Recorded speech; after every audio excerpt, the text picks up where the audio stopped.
कीअं आहियो? ठीक ठाक ख़ुश? इलाही ॾींहंनि खां कचहरी कोन थी, सोचूं पिया अॼु कचहरी कयां। अॼु मूं वटि त इलाही मौज़ू आहिनि, हिन इलाही मौज़ू ते ॻाल्हाए सघिजे थो, हर मौज़ू में हर ॻाल्हि करे सघिजे थी। पर मुंहिंजो मक़सदु सिर्फ़ु इहो आहे त जेके लिकियलु टैलेंट हुजे या जेके लिकियलु माण्हू आहिनि उन्हनि खे ज़ाहिर कजे ऐं उन्हनि खे अॻिते आणिजे। अॼु आउं पंहिंजी हिकिड़ी जीजी जो ज़िक्र कंदसि। हिकिड़ी तमामु ॾाही परदेदार औरत आहे ऐं तमामु बहितरीनु औरत जंहिंखे चइजे, जेका पंहिंजी उमिरि जो तक़रीबन अधु हिसो गुज़ारे आई आहे। त हुन औरत जो इहो ई कमु रहियो कि हू परदे में बि आहे, परदेदार बि आहे ऐं हुनजी समाजी ख़िदमतनि ते बि हुनखे हुनजी जेको चइजे जज़्बो उहो हुनजो मोह कोन्हे। ऐं हुन इहो कयो त हाणे हू जॾहिं शादी थी नई नई वई त हुनखे इहो सम्झ में न अचे त आउं कीअं इहो करे सघां थी ऐं कहिड़े तरीक़े सां कयां थी। पोइ हुनजो इहो हो त हू घर में रही करे हुनखे इहो त आउं कुझु न कुझु कयां। पोइ उन सां जीअं उन जो नालो वठणु या उनजो तारीफ़ करणु कोई एॾो ज़रूरी न आहे, असुलु शइ उन्हनि जो कमु आहे। पोइ हुन छा कयो, जो हुन क़ुर शरीफ़ पढ़ाइणु शुरू कयो। हुन वटि ॿी का तालीम एतिरी कान हुई ऐं हुनखे ॿाहिरि निकिरण जी इजाज़त कोन्हे, त उहा तमामु सुठी पढ़ियलु लिखियलु औरत हुई। त हुन सोचियो छो न आउं क़ुर शरीफ़ पढ़ाइणु शुरू कयां। ऐं पोइ जॾहिं खां हू पाड़े जे ॿारनि खे पढ़ाईंदी, इलाइक़े जे ॿारनि खे पढ़ाईंदी, उहो त हुनजे लाइ थियो। ऐं जीअं ई हुनखे मोबाइल मिली ऐं मोबाइल जो दौरु आयो, पोइ हुन सोचियो त माण्हुनि रिक्वेस्ट कयो त असांखे पढ़ाए। पोइ हुन मोबाइल में ऑनलाइन पढ़ाइणु शुरू कयो ऐं ख़ुशकिस्मती सां मुंहिंजो क़ुर शरीफ़ जो जेको ॿ अखर अचनि था उहे उन मुंहिंजी जीजी जे करे मूंखे अचनि था। छो जो मुंहिंजी मूंखे नंढे हूंदे खां क़ुर शरीफ़ जो जेको तालीम आहे उहा कोन मिली सघी।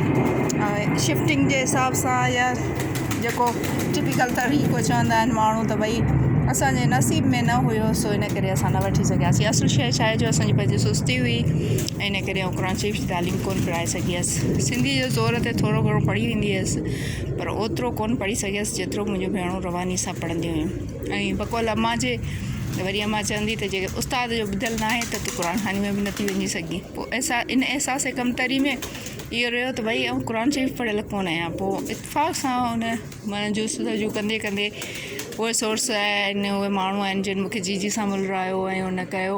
ऐं पोइ 3 साल हुन जीजी वटि पढ़ंदी रहियसि ऐं हुन औरत हिकिड़ो रुपियो मूंखां कोन खयो त भई मुंहिंजो बि ख़र्चु थो थिए या छा। बल्कि उहो चवंदी त जेॾी महिल वांदा थियो मूंखे सिर्फ़ु मिस कॉल ॾियो ऐं तव्हांखे क़ुर शरीफ़ पढ़ाईंदसि। ऐं पोइ अॼु अलाह जो शुक्र आहे हुनजी माना उहो काई ईअं बि न आहे जो सफ़ा करे। हुन जा ॿार माशाल्लाह CSS कनि था, ऑफिसर पुट अथसि, नियाणियूं बि माशाल्लाह यूनिवर्सिटियुनि में पढ़नि थियूं। तमामु पढ़ियलु लिखियलु फैमिली आहे। पर उन जे बावजूदि हुन पंहिंजो पाण जी सुञाणप जे लाइ हुन सोचियो त हू पंहिंजी सुञाणप छो न रखां। मुंहिंजा ॿार बि आहिनि, मुंहिंजो हस्बैंड बि आहे, मुंहिंजी फैमिली बि आहे, उन्हनि सभिनी जी पंहिंजी पंहिंजी सुञाणप आहे, पर मुंहिंजी बि त का सुञाणप हुजे। पोइ हुन पंहिंजो क़ुर शरीफ़ पढ़ाइणु शुरू कयो। ऐं कल्ह टियों ॾींहुं मुंहिंजी कंहिं सां ॻाल्हि थी त माशाल्लाह उहा असांजी जीजी जेका अमेरिका में बि हाणे व्हाट्सअप ते पढ़ाए थी, लंडन में उन जा शागिर्द आहिनि, सिंधपुरी या पाकिस्तान पूरे में शागिर्द उन जा आहिनि। त इंसान खे अगरि कुझु करिणो आहे त कुझु बि करे हू पंहिंजे लाइ कुझु करे सघे थो। जेको हुन जे अंदर में शौक़ु आहे, अगरि हू करणु चाहे त हू सभु कुझु करे सघे थो। ऐं उन में इहो हूंदो आहे, सिर्फ़ु इहो हूंदो आहे कि माण्हू खे पंहिंजो अज़म हुजे, अंदरां सघ हुजे। उन लाइ तव्हांखे कंहिं शइ माना असां जेको चवंदा आहियूं असांखे इजाज़त न आहे, असां ॿाहिरि नथा वञी सघूं, असां ईअं नथा करे सघूं, इहो सिर्फ़ु असांजा बहाना हूंदा आहिनि। असां चाहियूं त असां सभु कुझु करे सघूं था।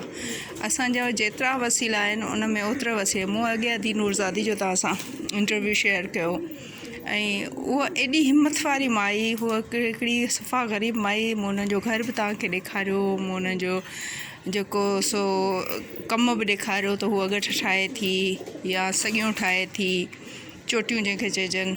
ऐं हिकिड़ो नंढड़े दुकान मां हुन पंहिंजूं 3 नियाणियूं शादी करायूं ऐं हू गुज़ारो करे थी। हिन में बि हू टुटल न आहे, हिमत वारी आहे। त अहिड़ी तरह हीअ असांजी जीजी जेका आहे उहा तमामु घणी हिमत वारी आहे, तमामु ऐं बिना मुआवज़े।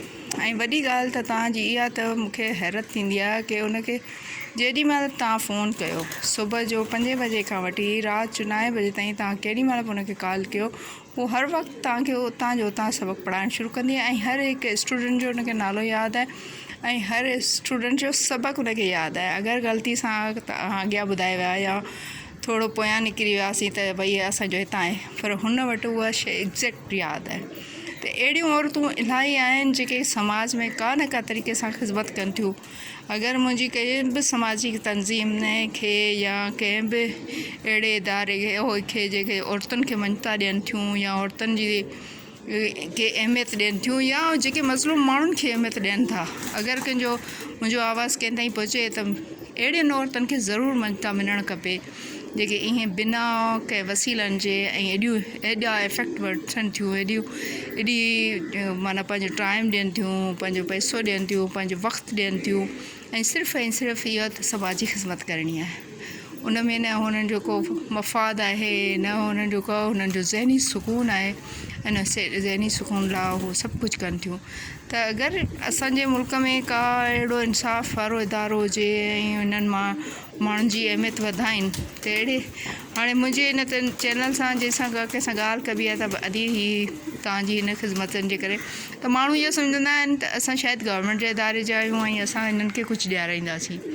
ऐं मूंखे उहे माण्हू इलाही वणंदा आहिनि जेके हिमत वारा आहिनि। जीअं अदी नूरज़ादी, हुन चयो मूंखे ख़बर आहे अॼु तव्हांजे वस में कुझु कोन्हे, पर हिकिड़ी ॻाल्हि आहे, ऐं छो न ॿियनि मायुनि लाइ इहो मिसाल करे वञा त असां पंहिंजो पाण बि कुझु करे सघूं था।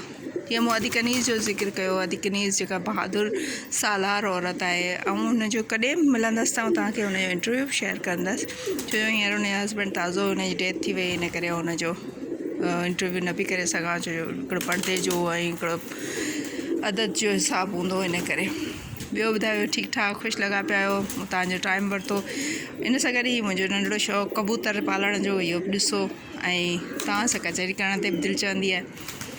मुख़्तलिफ़ मौज़ूअनि ते मुंहिंजी वीडियोज़ में को सीक्वेंस कोन्हे, मुंहिंजी वीडियोज़ में का कम जी शइ आहे न आहे, उहो मुंहिंजे दोस्त मूंखे गाइड करे सघनि था। ऐं मुंहिंजे जेके बि ॾिसंदड़ आहियो, अगरि किथे बि का बि मिस्टेक थिए थी, तव्हां बिना झझक करे सघो था त इनखे सुधारे सघिजे थो। मूं तव्हांखे पंहिंजी लाइब्रेरी बि शेयर कई, अॼु तव्हांखे पंहिंजा कबूतर शेयर बि कया। अलाह करे ख़ुशि आबाद हुजो, दुआनि में यादि।